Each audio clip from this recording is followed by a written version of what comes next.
हो, सबका मंगल हो, सबका कल्याण हो। बहुत बहुत सम्मान के योग प्यारे धर्म साथियों, अभी हमने विकासालय के विषय हैं 2 भजन सुने। भजन बड़े कमाल के हैं। धर्मस्मृतियों का दिल कैसा है, कितना उनके पास सुंदर ज्ञान और कितना बोध, और कितने ये कठिन विषय हैं। ये इन कठिन विषयों को कितना सरल बना देते हैं वो भजन की शक्ल में। ये साधु राम शौक जी का लिखा हुआ एक भजन है, बहुत सुंदर है। थोड़ा इस पे भी विचार कर लें। भजन क्या है? करता है जो बेड़ा पार, गुरु का द्वार यही तो है। इसकी महिमा अपरंपार, गुरु का द्वार यही तो है। बेड़ा किसे कहते हैं? बेड़ा कहते हैं हमारे जीवन की कश्ती समझ लो, नौका समझ लो। बेड़ा नौका को बोलते हैं। तो हमारा बेड़ा कहाँ गोते खा रहा है, कहाँ लुढ़क रहा है। कभी इधर आगे को झुक गया, कभी पीछे को झुक गया, कभी बाईं साइड झुक गया, कभी दाईं साइड झुक गया, कभी नीचे को हो गया, पानी में धंस गया, कभी ऊपर को उठ गया। हम कहाँ कहाँ हम गोते खा रहे हैं, कहाँ हम झटके खा रहे हैं। दुनिया परस्ती एक नार की समुद्र है। नार की समुद्र क्यों है? क्योंकि दुनिया परस्त जो लोग हैं वो केवल नीच सुखों के दास हैं, नीच घृणाओं के दास हैं, और जितनी भी उनके अस्तित्व में त्रुटियां हैं, विकार हैं, वो सब के सब आत्मिक मौत लाने वाले हैं। तो ऐसे नार की समुद्र में अधिकारी आत्मा भी डूब रहे हैं, उबर रहे हैं, गोते खा रहे हैं। वो नौका हिलती है ना साइडों में, आगे पीछे भी। तो हमारा बेड़ा जो है ये दुनियादारी के, दुनिया परस्ती के नार की समुद्र में गोते खा रहा है। करता है जो बेड़ा पार, गुरु का द्वार यही तो है। भगवान देवात्मा का दर ऐसा है जहां आकर हमें हमारे अस्तित्व का, विशेष रूप से हमारे आत्मिक जीवन का, हमें सच्चा प्राकृतिक ज्ञान मिलता है, बोध मिलता है। नेचर के किन नियमों के अनुसार हमारे जीवन की रक्षा और विकास हो सकता है, उसका ज्ञान और बोध मिलता है। और किन नियमों के अनुसार हमारे जीवन की हानि होती है, ये विनाश होता है, उसका ज्ञान और बोध मिलता है। और भगवान ने हमें विधियां बताती कि कौन सी विधियां अपनाकर हम अपने आत्मिक जीवन की रक्षा पा सकते हैं, अपने आत्मा को शुद्ध पवित्र कर सकते हैं। और भगवान देवात्मा जो हमें धर्म का महादान देना चाहते हैं, महादान, सबसे बड़ा दान, वो दान हमें तभी मिल सकता है यदि हमारी आत्मा शुद्ध पवित्र हो जाए। बचपन में मेरे माता जी, ये घर वाले कई बार कोई चुन्नी, कोई कपड़ा दे देते थे कि जा भाई रंगवा के ला ललारी से। ललारी बोलते हैं हमारे पंजाबी में, जो रंग करने वाले। तो वहां जाते थे, अगर कभी मैला कपड़ा ले गए तो देख के कहता भाई जाओ इसको अच्छी तरह धो के, इसकी मैल निकाल के लाओ, अच्छी तरह धो के साफ करके लाओ। अगर साफ कपड़े पे रंग अच्छा आएगा। अगर ये कोई कह दे नहीं मैले पे चढ़ा दे, उसने अपने पैसे लेके चढ़ा भी देगा, तो जब कपड़ा धोया जाएगा तो वो रंग भी मैल के ऊपर जो चढ़ा हुआ है मैल के साथ ही निकल जाएगा। वो कपड़ा पहले से भी ज्यादा भद्दा लगेगा। पहले पीतल के बर्तन होते थे, लोग कलई कराया करते थे। आप सबने देखा है, हम सब उम्र सीधा लोग हैं, 60 साल से लगभग ऊपर ही है। तो हमने देखा है कलई करने वाले गलियों में घुमा करते थे, आवाजें लगाते। और कई घरों में बर्तन ऐसे होते हैं जो सालों ऐसे पड़े रहते हैं, पीतल के भी, जिनको इस्तेमाल नहीं करते। तो निकाल के ले आते थे, भाई इसके कलई कर दे। वो बर्तन पड़ा पड़ा अंदर काला हो जाता था, उस पे मैल जम जाती थी, कई बार जंग लग जाती थी उस पे, पीतल के बर्तन पे भी। अब वो क्या करता था, कहता जाओ भाई इसको साफ करके लाओ। घर में जितना मर्जी मांज पोछ लो, कई बार साफ नहीं होता। फिर कलई करने वाला खुद साफ करता, उसको आग पे तपाता, उसके अंदर नशादा डालता तो उसमें से खूब धुआं निकलता। और फिर रुई से और पता नहीं क्या क्या केमिकल लगा के उसका रगड़ रगड़ के साफ करता मैल को। और उसके बाद उसके ऊपर कलई करता। जब कलई करता बर्तन में, फिर भी उसके अंदर धब्बे रह जाते थे। आप मेरा आशय समझ गए होंगे। कि भगवान हमारे अंदर के आत्मा के बर्तन को पहले अंदर से साफ करवाते हैं। साफ शुद्ध पवित्र आत्मा में धर्म जो है उसका रंग, असली रंग चढ़ता है, नहीं तो ऐसे ही रहेगा। तो हमारा जो बेड़ा है, हमारी जो जीवन की कश्ती है, वो डामाडोल हो रही है। हमारे अंदर भी दुश्मन भरे पड़े हैं, बाहर भी भरे पड़े हैं। करता है जो बेड़ा पार, गुरु का द्वार यही तो है। इसकी महिमा अपरंपार, गुरु का द्वार यही तो है। सचमुच में विकासालय की महिमा हम गा नहीं सकते, क्योंकि हमारी मानसिकता, हमारी आत्मिक अवस्था विकासालय से एकदम विपरीत दिशा की है। इसलिए ना हमें महिमा समझ आ सकती है, आती है, ना हम गा सकते हैं। अगर किसी जानवर को, अगर किसी गधे को टीबी हो जाए, गधा कभी नहीं किसी को कहेगा मुझे बीमारी है, मेरा इलाज कराओ। अगर उसको पकड़ के ले जाए इलाज कराने, वो लाते मारता है। और जानवर भी ऐसा करते हैं। अगर कोई दयावान उसको जबरदस्ती ट्रक में लाद के कसौली ऐसी जगह ले जाए जहाँ इलाज होता है, वहां जंगल में बांध के रखे, ताकि इसको साफ शुद्ध पवित्र ऑक्सीजन मिलती रहे, उसका विधिवत इलाज कराए, वो ठीक भी हो जाएगा। लेकिन उसको महिमा नहीं समझाएगी कि मेरी बीमारी ठीक करने के लिए लाया, मेरा बड़ा उपकारी है। पूज्य भगवान हमारे अंदर ये जागृति पैदा करना चाहते हैं। तो प्यारे धर्म साथियों, हम बहुत सौभाग्यवान हैं कि जीवन के प्रत्येक पक्ष में पूज्य भगवान हमें सच्चा ज्ञान, सच्चा बोध देना चाहते हैं। और हमारी जो आत्मिक अवस्था है, 45 साल से मैं सुनता आ रहा हूँ, आप भी जब से भगवान के मिशन से जुड़े हैं, आप भी सुनते आ रहे हैं। हम सुनते हैं भूल जाते हैं, सुनते हैं भूल जाते हैं, सुन गए भूल गए। और भगवान ने भजन लिख के दे दिया ना, मुझको मेरा बोध कराओ। बार बार, बार बार, बार बार ये बोध कराकर तम से मोहे ऊपर ले जाओ। कि हम तो भूल जाते हैं, जब मैं बार बार कान खींचे जाओ हमारे, तब हमें धीरे धीरे याद आने लगेगा। वो घर में कोई सामान जहां रखने की आदत है ना, वहीं रहेगा। अगर हमने स्थान बदल दिया उसका, तो बार बार हमारा हाथ वहीं जाएगा जहां हम सामान पहले रखते थे। वो धीरे धीरे आदतें बदलने के लिए टाइम लगता है। और कई आदतें बदल जाती हैं, कई नहीं छूटती। जो नहीं छूटती वो पुरानी ढर्रे पे चलता रहता है। तो भगवान की हमारे ऊपर कितनी कृपा है, काश हम इसकी कदर कर सकें। आजकल हम पढ़ रहे हैं देव शास्त्र दूसरा खंड। अब धीरे धीरे जितना कुछ मुझे थोड़ा सा समझ आ रहा है, उसके अनुसार मैंने ये प्रश्न बना रहा हूँ, ताकि इन पे लेख भी लिखूं। तो देव शास्त्र दूसरे खंड में शुरू से ही जो मुझे समझ आया कि भगवान ने ही प्रश्न किया, ज्ञान किसे कहते हैं। भगवान ने उसकी परिभाषा दे दी, उत्तर दे दिया, ज्ञान इसे कहते हैं। फिर दे दिया मिथ्या ज्ञान किसे कहते हैं, मिथ्या ज्ञान की परिभाषा दे दी। सत्य ज्ञान किसे कहते हैं।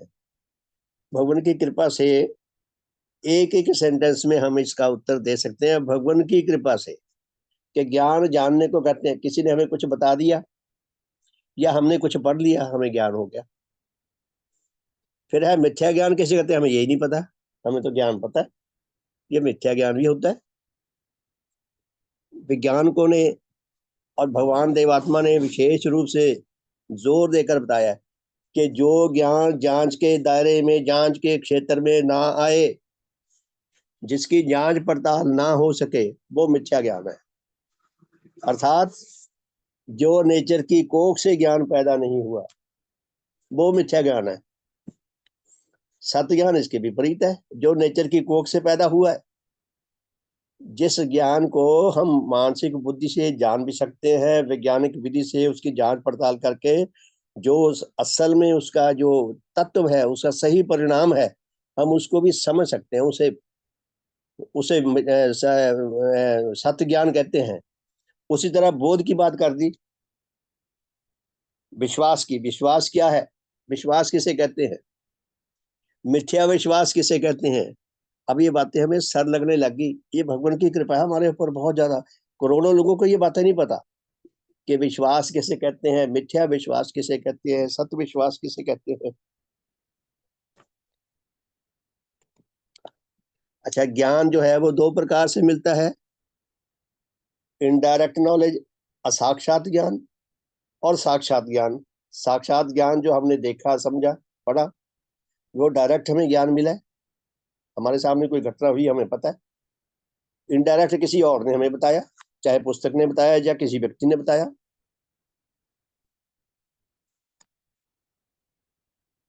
और फिर यह कि ज्ञान किन किन विषयों में पा सकते हैं। बहुत सारे नेचर में ऐसे विषय हैं जिनका ज्ञान कभी नहीं मिल सकता।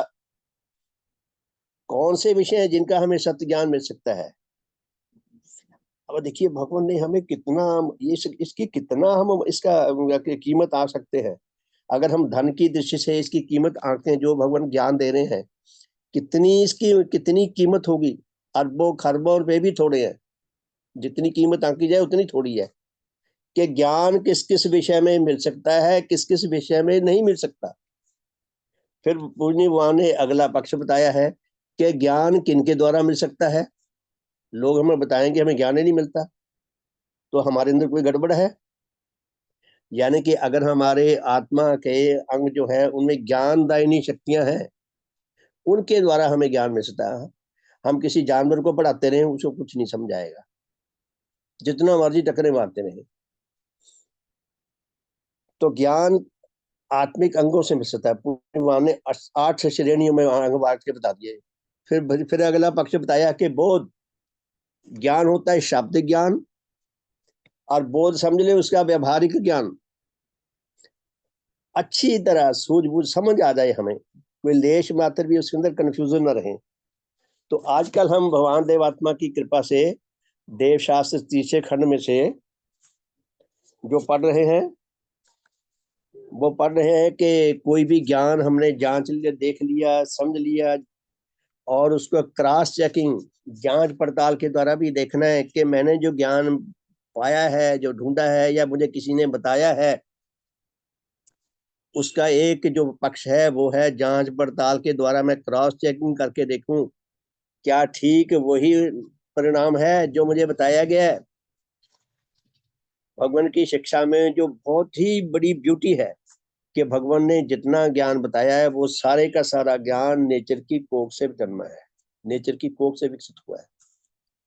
और भगवान ने उस सारे ज्ञान को, आप देखिए पूर्णी वाहन ने किसको स्टडी किया, नेचर को आधार भूमि बनाई। धर्म का भवन बनाने के लिए हमें भूमि चाहिए, भगवान ने भूमि ढूंढी नेचर। अब करोड़ों लोगों को पूछ ले, नेचर की परिभाषा नहीं पता। अगर किसी को पूछे नेचर किसे कहते हैं, वो कहते हैं भी आप नेचर कहते हो, हम भगवान कह देते हैं, सीधा ये जवाब। क्या कहते हैं नेचर भगवान ने बनाई, बनाई तो बाद में होगी, पहले डेफिनेशन दो। पूर्णी भगवान ने हमें डेफिनेशन दी, यह विज्ञान को की डेफिनेशन है जो भगवान ने स्टडी करके हमें दी है। काश हम भगवान देव आत्मा के स्ट्रगल को महसूस कर सके, उन्होंने उनको कितना स्ट्रगल करना पड़ा होगा।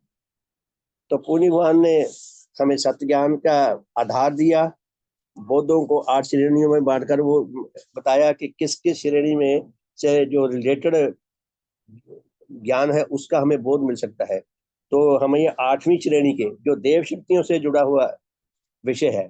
देव शक्तियों से जुड़ा हुआ विषय क्या है? आत्मा और सत्य धर्म।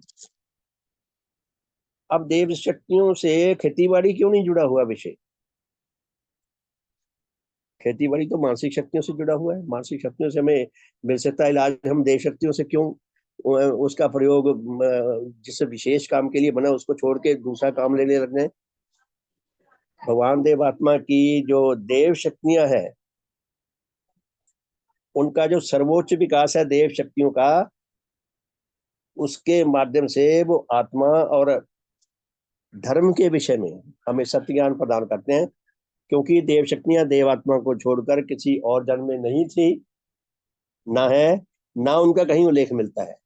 इसलिए पूर्णी भगवान ने जो धर्म को लेकर जो हमें ज्ञान दिया है, वो सारे का सारा ज्ञान नेचर सम्मत है, नेचर में पैदा हुआ है। नेचर के जो नेचर की जो कार्यशैली है, नियमबद्धता के अनुसार नेचर का हर कार्य होता है, उस कार्यशैली के अनुसार नेचर में से यह ज्ञान विकसित हुआ है धर्म का। और वैज्ञानिक विधि से जांच किया जा सकता है। वैज्ञानिक विधि से इसीलिए जांच किया जा सकता है कि नेचर 100% सच्ची और वफादार है। नेचर अपने सत्यता के लिए 100% सच्ची है, वफादार है। इसीलिए वैज्ञानिक विधि के द्वारा उसका ज्ञान हो सकता है। जैसे अगर किसी व्यक्ति का बार बार उसका स्टैंड बदलता रहे तो उसकी जांच पड़ताल करना ही मुश्किल हो जाता है। अगर नेचर का भी ये बिहेव होता, ऐसा व्यवहार होता, तो नेचर की विधियों का जांच पड़ताल करना बहुत कठिन हो जाता है। तो पुण्य भगवान ने जो हमें शिक्षा दी है उसके अनुसार जो हमने सत्य ज्ञान सुना, जांचा, परखा, समझा, परिणाम पे पहुंच गए, उसका एक स्टेज ये है कि उसको क्रॉस चेकिंग करें। तो क्रॉस चेकिंग पे हम पढ़ रहे थे कि तर्कशास्त्री, तर्क विशारद और तर्क विद्या से अज्ञानी, वो आपस में वार्तालाप हो रहा है, बातचीत हो रही है। तो कल जहां से पीछे छोड़ा था वहां से आगे चलते हैं। तर्क विद्या से अज्ञानी प्रश्न करता है, जो उसकी धारणाएं हैं, जो उसके विश्वास हैं, उनके आधार पर उसके प्रश्न है। वो कहता है कि ईश्वर केवल एक पुरुष है और वही एक पुरुष सर्वज्ञ है। करोड़ों जो ईश्वर को मानते हैं वो ईश्वर को एक व्यक्ति के तौर पर मानते हैं। इसलिए जितने भी देवी देवता उनकी शक्ल हमारे जैसी बनाई है मनुष्य ने। हाँ, कईयों ने थोड़ी ज्यादा महिमा उसकी दिखा के 3 सर लगा दिए या 4 हाथ लगा दिए और सवारियां ऐसी बना दी हमारी तरह। किसी के पास स्कूटर नहीं है, मोटरसाइकिल नहीं है, कार नहीं है, किसी का चूहा बना दिया, किसी का हाथी बना दिया, किसी का बैल बना दिया। ये मनुष्य की अज्ञानता जो है ना, दुर्बलता दिखती है इसमें। लेकिन समझते यही है कि एक वो भी हमारी तरह एक एक पर्सन है, एक पुरुष है। ईश्वर केवल एक पुरुष है और वही एक पुरुष सर्वज्ञ है, उसको सर्वज्ञ भी मानते हैं। उसी एक पुरुष को कोई परमेश्वर, कोई विष्णु, कोई राम, कोई परमात्मा, कोई अल्लाह, कोई खुदा, कोई लॉर्ड गॉड, कोई जाहवा, ये ईसाइयों में आता है, कोई जरदुश्त, कोई ब्रह्म और कोई वाहेगुरु आदि कहता है। अलग अलग नामों से उन्होंने अपने इष्ट को अलग अलग नामों से संबोधन किया है। यह सब नाम अवश्य जुदा जुदा हैं, परंतु यह सब नाम केवल एक ही पुरुष के हैं, ऐसा विश्वास है।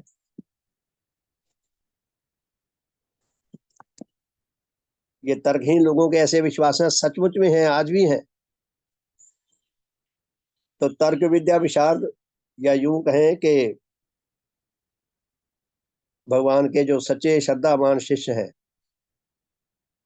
जो उनके ज्ञान से सुसज्जित है, भगवान के प्रभावों से, उनका क्या उत्तर है? वो कहते हैं तुम्हारा यह सिद्धांत पूर्णतः मिथ्या है, तुम्हारा ये सिद्धांत पूर्णतः मिथ्या है, गलत है। ईश्वर, परमात्मा, विष्णु, जहवा, अल्लाह, खुदा, ब्रह्म, राम, वाहेगुरु आदि नाम किसी एक ही पुरुष के नहीं हो सकते। ये जो इतने नाम कहे गए हैं और भी अनेकों नाम है, वो किसी एक व्यक्ति के नहीं हो सकते। क्यों नहीं हो सकते? अब इसका उत्तर सुने। इसलिए कि यह सब भिन्न भिन्न नाम किसी एक ही पुरुष के होते हैं। जितने नाम हैं यूं समझिए उतने ही पुरुष हैं। हालांकि ऐसा होता भी कई लोगों के घर के नाम अलग होते हैं, वैसे संसारिक नाम या रिकॉर्ड में नाम अलग होते हैं, प्यार से रखे हुए नाम वो अलग है, लेकिन जो असल नाम है वो एक ही होता है, जो रिकॉर्डेड नाम है। अगर कोई सर्विस करता है तो सरकारी नाम उसी से चलता है, उसी से उसको सारे बेनिफिट्स मिलते हैं, उसी से पेंशन मिलती है, उसी से उसकी प्रॉपर्टी उसके नाम। ऐसा नहीं किसी भी नाम से अपने नाम रजिस्ट्री करा ले। जिस नाम से रजिस्ट्री कराएगा उसको उसका फुल प्रूफ देना पड़ेगा कि उसका यही नाम है। नाम असल में एक ही होता है व्यक्ति का, जो रिकॉर्डेड है सरकार के पास भी। अब तो हमारे पास आधार कार्ड है, वोटर कार्ड है, आइडेंटिटी कार्ड है, कितना कुछ है जिससे हमारी सच्ची पहचान है। तो कहते जितने नाम है ये एक एक व्यक्ति के अलग अलग अलग व्यक्तियों के नाम होते हैं। भगवान का तर्क समझे हम, क्योंकि एक व्यक्ति के नाम क्यों नहीं हो सकते? इसलिए कि यदि यह सब भिन्न भिन्न नाम किसी एक ही पुरुष के होते और वह पुरुष तुम्हारे विश्वास के अनुसार सर्वज्ञ भी है, तो उसकी रची हुई व उसकी ओर से दी हुई जो जो पुस्तकें बताई जाती हैं, और ऐसी पुस्तकें बहुत सी बताई जाती हैं, उन सब पुस्तकों की शिक्षा भी सब विषयों के संबंध में एक ही जैसी होती। भगवान ने कितना शानदार उदाहरण दिया है कि अगर एक ही व्यक्ति के नाम है, 20 नाम है, चलो मान लेते हैं, तो 20 नामों वाले किसी व्यक्ति ने अगर शिक्षा दी है, जो वो सब नामों से शिक्षा यही मिलनी थी। शिक्षा अलग अलग क्यों है? अलग अलग मतों के अलग अलग जो उनके प्रवर्तक हैं, अगर उनके एक अलग अलग नाम होते तो शिक्षा तो सारे धर्मों की एक होती, सारे मतों की एक होती, शिक्षा भी अलग अलग है। ये क्या गोरख धंधा है?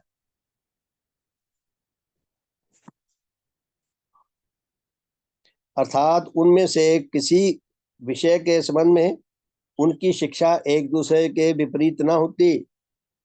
हम क्या देखते हैं कि जितने कहते हैं ना, जितने कंकर उतने शंकर, जितने कंकर उतने शंकर, यानी कि जितने मत हैं उनकी शिक्षा अलग अलग है, उनकी शैली अलग अलग है, उनकी भाषा अलग अलग है, उनके कितने ही विश्वास अलग अलग हैं।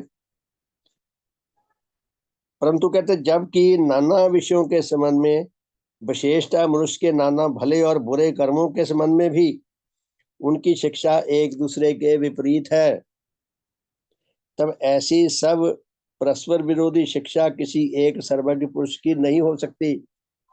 एक तरफ तो कहते हैं ये 20 नाम या 30 नाम एक ही व्यक्ति के हैं, एक ही है व्यक्ति, एक ही भगवान है या एक ही खुदा है, और एक तरफ उनकी शिक्षा अलग अलग क्यों है? हमारा जो दुनियादारी में हमारा जो अनुभव है, हमारी जो सब सरकारें हैं, अब तो सब जगह ही हैं, सारे देशों में उनके जो अपने अपने संविधान है, उनके अनुसार वो हमारी प्रॉपर्टी का एक एक पैसे का हिसाब है उनके पास। हमारी असल पहचान है, जो हमारी असल आइडेंटिफिकेशन है, उसकी पहचान है। आप देखें जो ये गलियों में गाय वगैरह, आवारा गाय मिलती हैं, मैं देखता हूँ तो सबके कान में एक वो लगा होता है, कागज का, गत्ते से का एक या चमड़े का, उसके ऊपर उसकी गाय की आइडेंटिफिकेशन होती है, पहचान। यानी कि गाय का भी आइडेंटिटी कार्ड है, सरकारों ने बना रखा है। चाहे पशु जगत में बहुत सारे पशुओं का नहीं है, वो अलग है, लेकिन ये गायों का आप देखें, आपको ध्यान से दिखेगा। कहने का अर्थ क्या है कि हमारी सरकार हमारी रग रग को जानती है, हमारे पास कितना धन है, कितना पैसा, हमारी असल पहचान क्या है। उसी तरह नेचर के पास हमारी जो डीएनए है, ये नेचर के पास पहचान है, वो डीएनए से पहचान लेते हैं कि ये बंदा कौन है। तो भगवान क्या फरमाते हैं, जबकि नाना विषयों के संबंध में, विशेषतः मनुष्य के नाना भले और बुरे कर्मों के संबंध में भी उनकी शिक्षा एक दूसरे के विपरीत है, तब ऐसी सब विरोधी शिक्षा किसी एक सर्वज्ञ पुरुष की नहीं हो सकती। एक तरफ तो 20 नाम एक ही व्यक्ति के बोलते हैं, एक तरफ उसे सर्वज्ञ बोलते हैं। सर्वज्ञ अर्थात जो सब कुछ जानता है। अगर उसके पास सब कुछ ज्ञान था, फिर उसने 20-30 मतों में अलग अलग ज्ञान क्यों दिया? सबका ज्ञान एक जैसा क्यों नहीं हुआ? इसलिए ईश्वर परमात्मा, विष्णु, जावा, अल्लाह, जरदुष्ट, ब्रह्मा, राम, वाहिगुरु आदि नाम भी किसी एक ही पुरुष के नहीं हो सकते। चलो नाम तो इंसान रख लेता है, कुछ भी रख ले अपना नाम, कोई भी रख ले, परंतु वह सब नाम सत्य व कल्पित व जुदा जुदा अस्तित्वों के हैं। कल्पित नाम है, कल्पित अस्तित्व है, जुदा जुदा बातें उनकी, ना कि किसी एक ही पुरुष के। प्यारे धर्म साथियों, हमें कुछ समझ आया? कोई कृपा करके बताएगा अभी हमने जो पढ़ा है, भगवान ने इसमें क्या कहा है?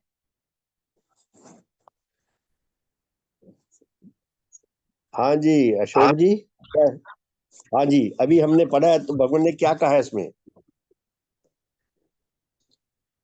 शुभ हो। इसमें भगवान को हाँ जी, आवाज आ रही है?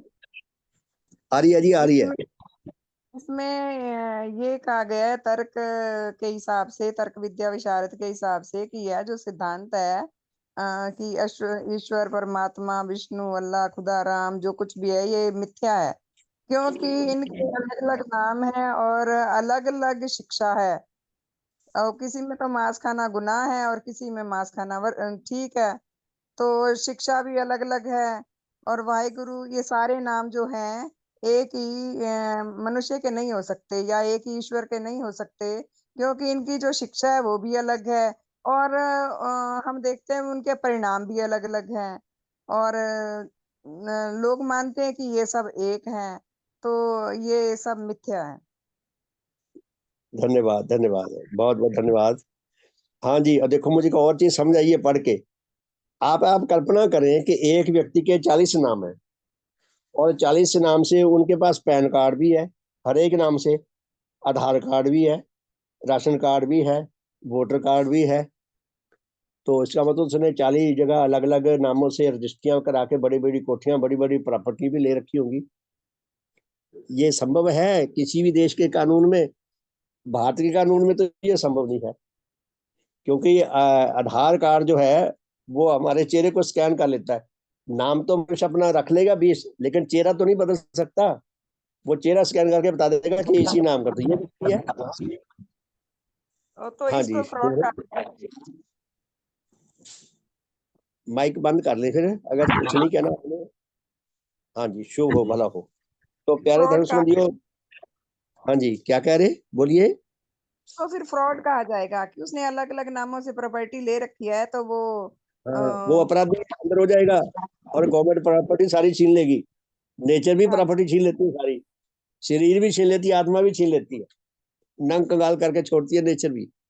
तो भगवान ने जो कहा है कि ये जितने भी तथा कथित मतों के, मजहबों के प्रवर्तक हैं, उन सब के नाम अलग अलग हैं, तो वो एक नहीं माने जा सकते।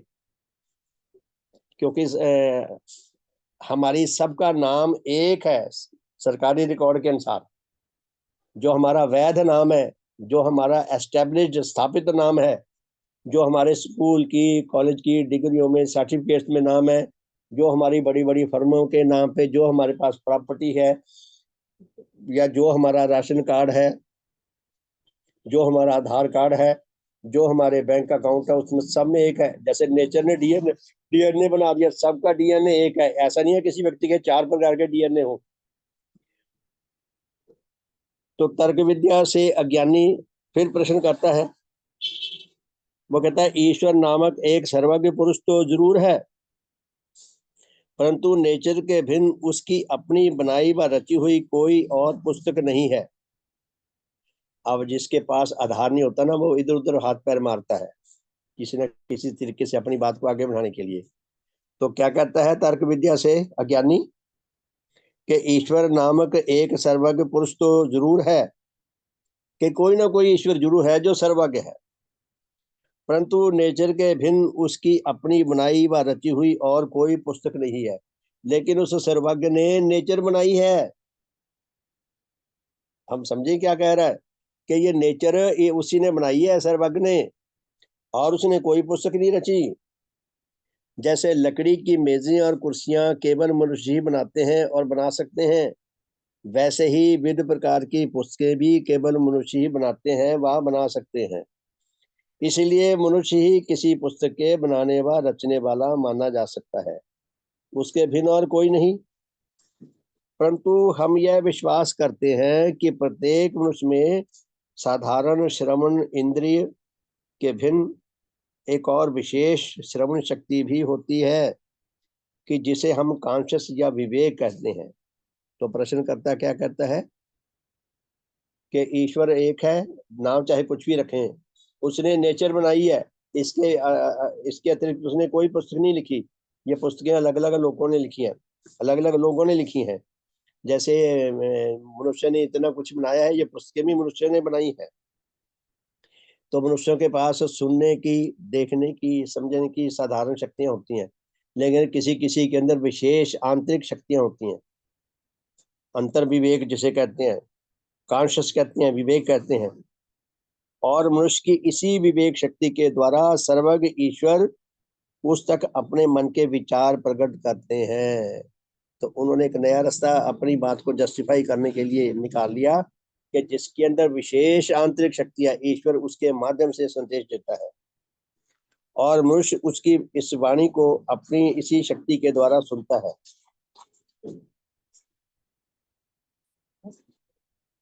इसके भिन्न यदि कोई मनुष्य हमारे इस ईश्वर से कोई बात पूछता है तो वह उसके इस प्रश्न का उत्तर भी देता है। उसकी इसी विवेक शक्ति के द्वारा उसे उत्तर भी मिलता है। फलतः परिणाम क्या है? ऐसे विवेक या कॉन्शियस के द्वारा प्रत्येक मनुष्य ईश्वर के आदेश को सुनता है और सुन सकता है। वो कहते हैं प्रत्येक मनुष्य ईश्वर के आदेश को सुनता है और सुन सकता है अपनी आंतरिक विवेक शक्ति से, और उससे अपने एक बार दूसरे प्रश्न के ठीक ठीक उत्तर भी पा सकता है। ये तर्क विद्या से जो अज्ञानी है, जो तर्क विद्या नहीं जानता है, ना उसका प्रयोग करना जानता है। अब तर्क विद्या विशारद क्या उत्तर देता है? या तो कहते हैं तुम कहते हो कि ईश्वर नामक एक सर्वज्ञ पुरुष है, परंतु तुम्हारा ऐसा कहना तो उसके होने का कोई प्रमाण नहीं। कि भाई आपने कह दिया ईश्वर सर्वज्ञ है, वो सब जानता है, ये तो कोई प्रमाण नहीं इस बात का कि ईश्वर है। पहले तो ईश्वर होने का प्रमाण दो। फिर कहते हैं इसके भिन्न तुम्हारा यह मानना भी सत्य नहीं कि मनुष्य में कोई विवेक या कॉन्शियस नामक ऐसी विशेष श्रवण शक्ति होती है जिसके द्वारा तुम्हारे कहलाने वाले ईश्वर उस तक अपने आदेश पहुंचाते हैं और वह उसके प्रश्नों का ठीक ठीक उत्तर भी देते हैं। श्रीमान जी आवाज बहुत कम हो गई है जी। श्रीमान जी बस इसका इंटरनेट की प्रॉब्लम है।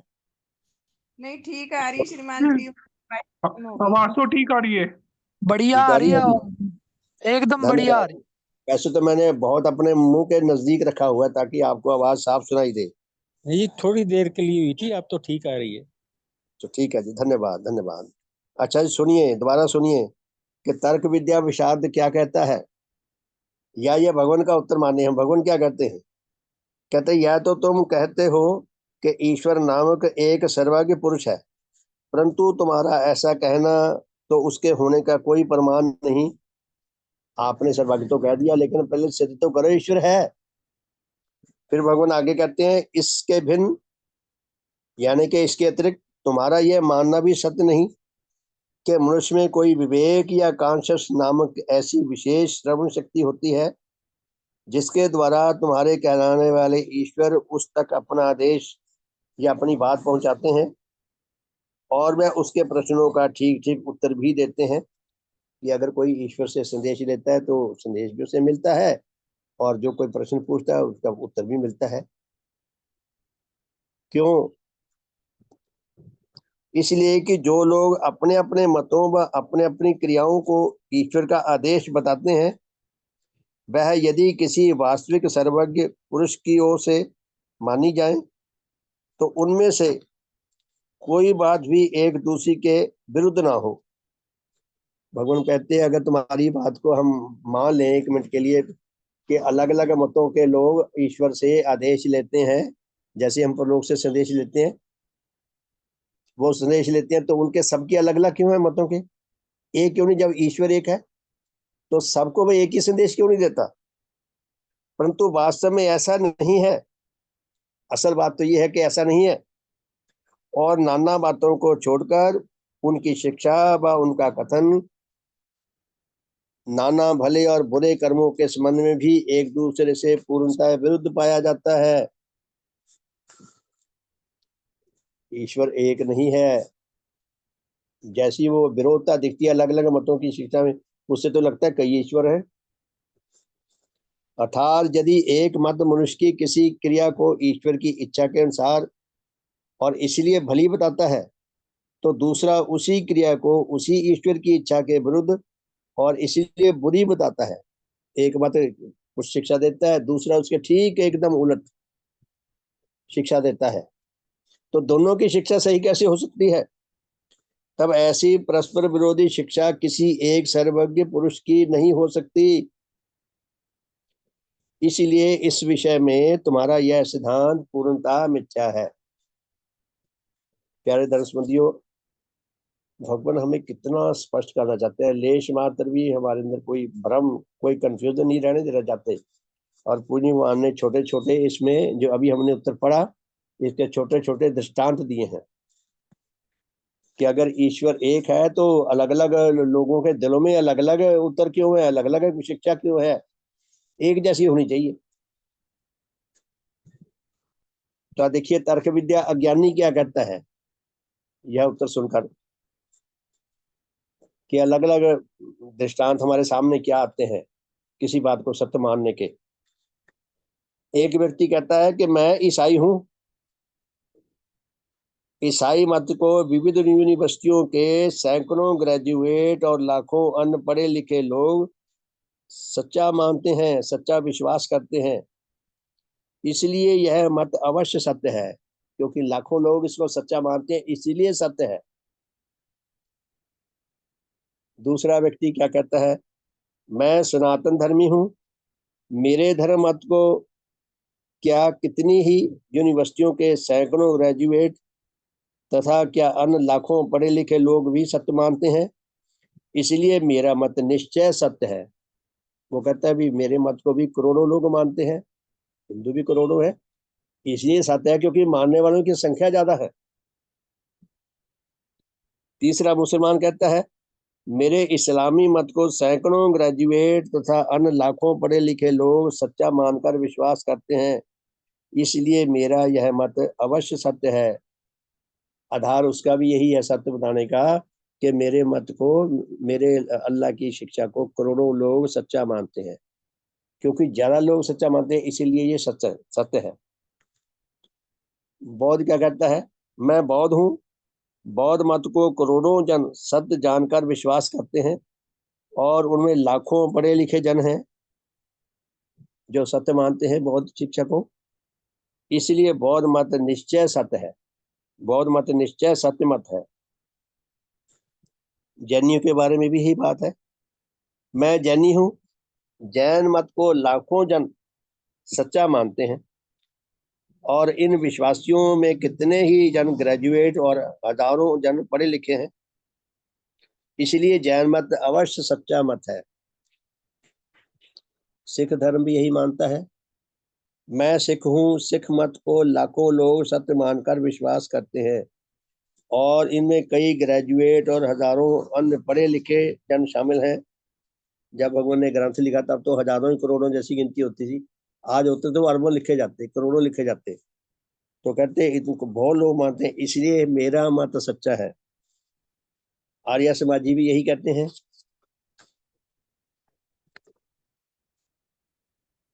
ब्रह्म समाजी भी यही कहते हैं, आधार उनका भी यही है। यानी कि तर्क विद्या से अज्ञानी क्या सिद्धांत निकालता है कि जिस मत को, जिस शिक्षा को मेजॉरिटी मानती है वो सच्चा है।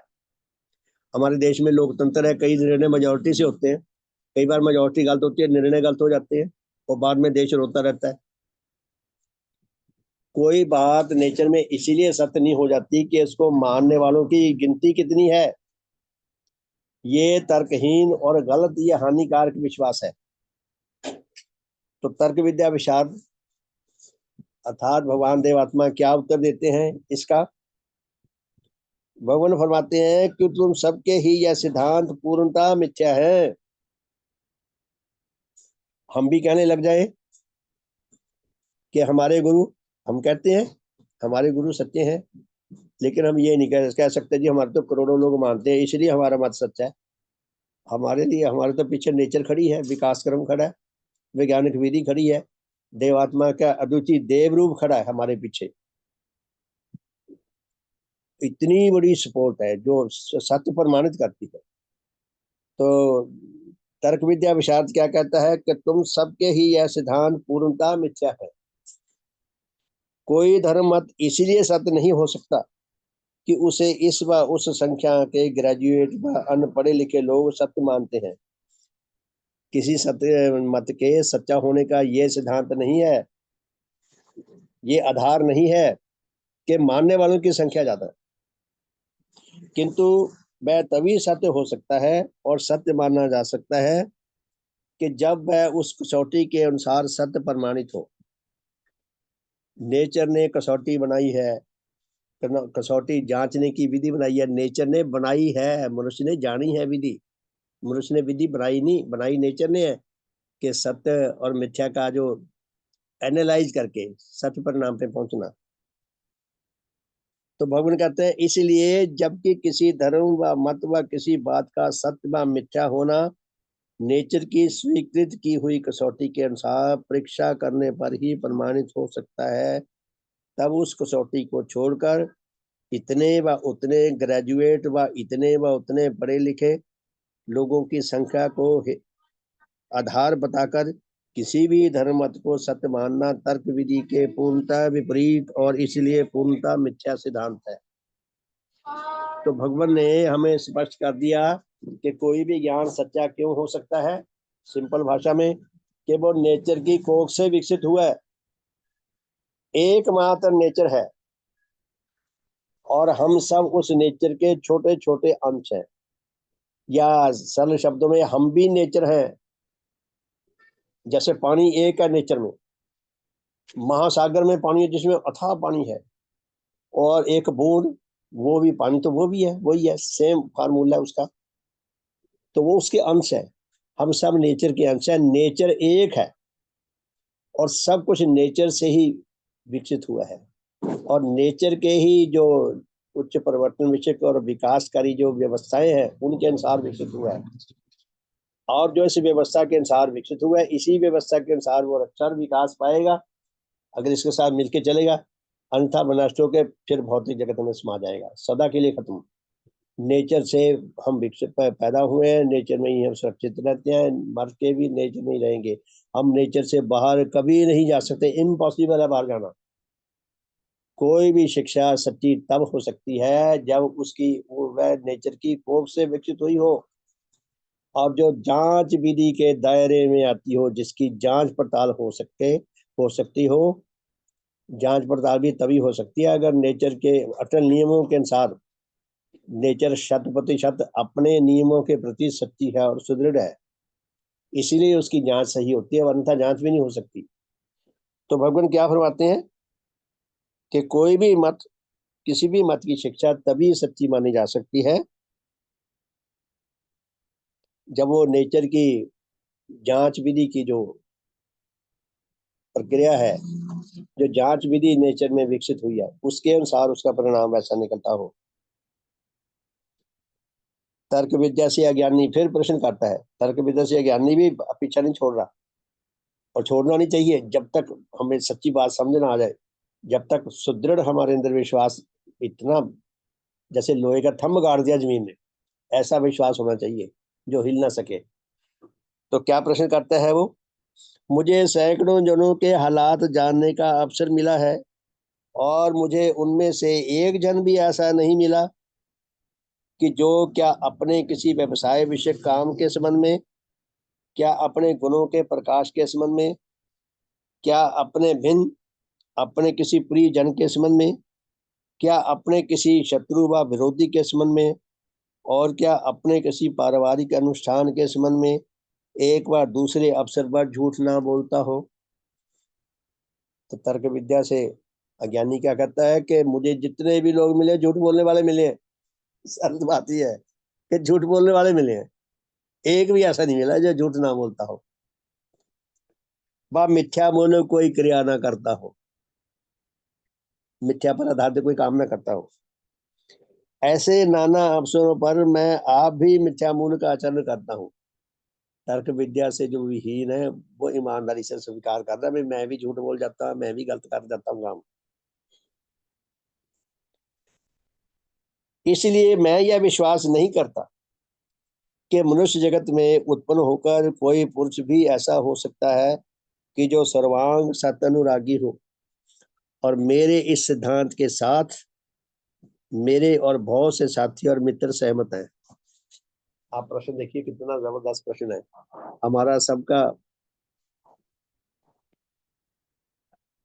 जो हमारा अनुभव है अपने प्रति भी और औरों के प्रति भी। ये क्या है कि हम सब समय समय पर झूठ बोल जाते थे, अब भी बोल जाते हैं, जानबूझकर भी कई बार गलत काम कर जाते हैं, अनजाने में तो हो जाते हैं।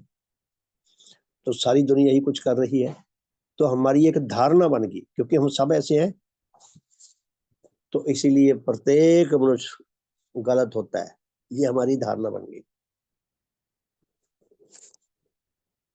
धारणा काहे से बनी कि मानने वाले इस बात को ज्यादा है, जिनका ये विश्वास है कि प्रत्येक इंसान झूठ बोलता है, प्रत्येक इंसान, दुनिया में जो नर्क छाया हो इसीलिए छाया हुआ है। भगवान की हमें ये कैसे समझ आएगी बात, जब हमारी अपनी मानसिकता इतनी दूषित है, बिगड़ी हुई है। भगवान की समझ आना हमारे लिए सहज नहीं, आसान नहीं। मैं तो कहता हूँ बहुत सौभाग्यशाली है, हमें हमारे पूर्वजों से पता नहीं कैसी पूंजी मिल गई कि जिसके कारण हमें भगवान देवात्मा के श्री चरणों में लाने वाले हमारे उपकारियों ने हमें अधिकारी समझा और भगवान के दर पे लाके खड़ा कर दिया। प्यारे धर्म सुंधियों, समय हो गया, इस प्रश्न का उत्तर हम कल देखेंगे। तो आप सबका बहुत बहुत धन्यवाद है। सुनने में, पढ़ने में ही इतना आनंद आता है, अगर ये शिक्षा हमारे जीवन में उतर जाए तो फिर हमारा आत्मिक कल्याण कितना हो सकता है और कितना होता है। ठीक है, अभी संसारिक दृष्टि से तो सत्य को दुख झेलना पड़ता है, लेकिन उसके अंदर जो आत्मा लगता है उसको दुख भी प्यारे लगते हैं, उसको दुख भी प्यारे लगते हैं। सच्चे इंसान के जो दुख हैं आम लोगों के दुख जैसे नहीं होते, उसको दुखों में भी प्यार आता है। ऐसे ऐसे भक्त हुए हैं जिन्होंने अपने भगवान से, ईश्वर से प्रार्थना किया, हे भगवान मुझे दुख दे। दुख कोई मांगता है? उन्होंने मांगा है कि हे भगवान मुझे दुख दे। किसी ने पूछा कि आप दुख क्यों मांगते भाई? कहते हैं दुख में मुझे भगवान याद रहते हैं, मैं भूलता नहीं उनको। तो प्यारे धर्म साथियों, हमारा कितना बड़ा सौभाग्य है, काश हम अपने सौभाग्य की कदर कर सके, मैं कर सकूं, आप सब कर सकें। आप सबका बहुत बहुत धन्यवाद। इस साधन को विराम देने से पहले जय ध्वनि करेंगे। आज बड़ी खुशी की बात है, हमारे पास 19 लोग हैं, बहुत खुशी की बात है, बहुत अच्छा लग रहा है और ये हमारी गणना बढ़े। आप सबका बहुत बहुत धन्यवाद। तो जय ध्वनि करके इस साधन को विराम देंगे और फिर रात को मिलेंगे 8:40 पे और कल प्रातः 5:30 बजे। बहुत बहुत धन्यवाद। भगवान देवात्मा की जय, भगवान देवात्मा की जय, भगवान देवात्मा की जय, भगवान देवात्मा की जय। सबका शुभ हो, सबका हित हो, सबका मंगल हो, सबका ज्ञान हो। अंजू बहन जी, शुभ हो आपका बहन जी। श्रीमान जी, आपने नोटिस नहीं किया, शायद एक नए जन भी हैं आज, गीतू जी। हाँ, नोटिस तो हाँ, किया जी मैंने। बहन जी कौन है, आप परिचय दें। हाँ, हाँ जी, वो गीतू जी आप अपना परिचय दें। रीटा, रीटा है? नहीं, रीटा भी है, रीटा जी तो वो है, लेकिन गीतू जी है। गीतू जी थे, हाँ गीतू जी थे जी जी। कृपया परिचय दें गीतू जी। हाँ जी। नमस्कार जी, आप नमस्कार। पहले तो नमस्कार जी, कहाँ से आप गीतू जी? मैं अभी गेट एंड से ही हूँ। अंजू जी ने ही जोड़ा है मुझे। अच्छा अच्छा अच्छा, बहुत बहुत धन्यवाद। बहुत आपका सौभाग्य है, धीरे धीरे जब समझ आएगी ना तो नहीं, आपको मुझे नाचती तो फिरेगी। समझ मुझे एक्चुअली हम अंजू जी से भी मिलते रहते हैं, ये लेते ही रहते हैं ज्ञान उनसे भी। और मुझे तो खैर समझ भी आई और बहुत अच्छा लगा, क्योंकि मेरे को तो जीवन का मकसद ही यही है खैर। तो बहुत अच्छा लगा मुझे ये सब, मतलब, और एक एक बहुत लाइन बहुत अच्छे से धन्यवाद। समझ आई आप बहुत अच्छे। सौभाग्यशाली हैं जो ऐसी व्यवस्था से जुड़ी हैं, जो विश्व की यूनिक व्यवस्था है, ये नेचर की यूनिक व्यवस्था है और भगवान देवात्मा नेचर के सबसे बड़े चमत्कार हैं। तो बहुत बहुत धन्यवाद। ठीक है जी, जय ध्वनि करके आज के साधन को विराम देते हैं और रात को मिलेंगे फिर 8:40 पे और सुबह 5:30 बजे।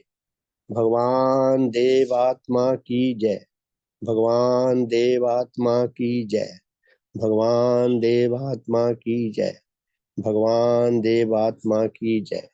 सबका शुभ हो, सबका भला हो, सबका मंगल हो, सबका कल्याण हो, हमारे शुभ परिवार का शुभ हो, हमारी यह मंगल यात्रा सदा सदा चलती रहे और अनेकों लोगों को इस धर्म यात्रा में जुड़कर सच्चा आत्म कल्याण लाभ करने का सौभाग्य प्राप्त हो सके। सबका भला हो, सबका शुभ हो। बहुत बहुत धन्यवाद। तो शुभ संध्या जी, रात को मिलते हैं फिर 8:40 पे।